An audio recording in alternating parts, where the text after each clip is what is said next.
বর্তমান যুগকে বিশেষজ্ঞরা ডিজিটাল যুগ বলে সম্বোধন করে। এখন ডিজিটাল যুগে আসলে কি হয়? ডিজিটাল যুগে বড়লোকের মেয়েরা নাচে, গরিবের ছেলেরা দেখে। ডিজিটাল যুগে যারা নাচে মেয়েরা, তাদের সম্মান একটুও কমে না। তাদের ফলোয়ার, লাইক এগুলা বাড়তে থাকে।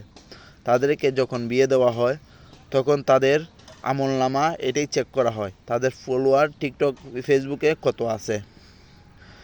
আর তারা স্কুল কলেজে যায়, তারা ফেম করে।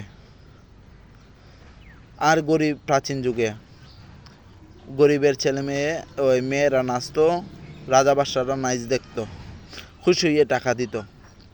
আর তাতে তাদের সংসার চলতো ঠিকই, কিন্তু গরিবের মেয়েদের সম্মান কমতো, তাদেরকে কেউ বিয়ে করতো না। এখন প্রাচীন যুগ আর ডিজিটাল যুগে অনেক ব্যবধান, যা আকাশচুম্বী।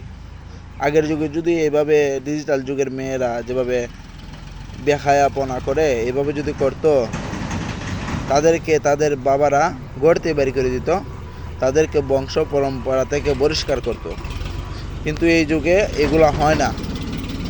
এই যুগে হয় ফেমাস, ভাইরাল, তারপর সেলিব্রিটি। এই যুগে এটা হয়, এটাকে বলে ডিজিটাল যুগ।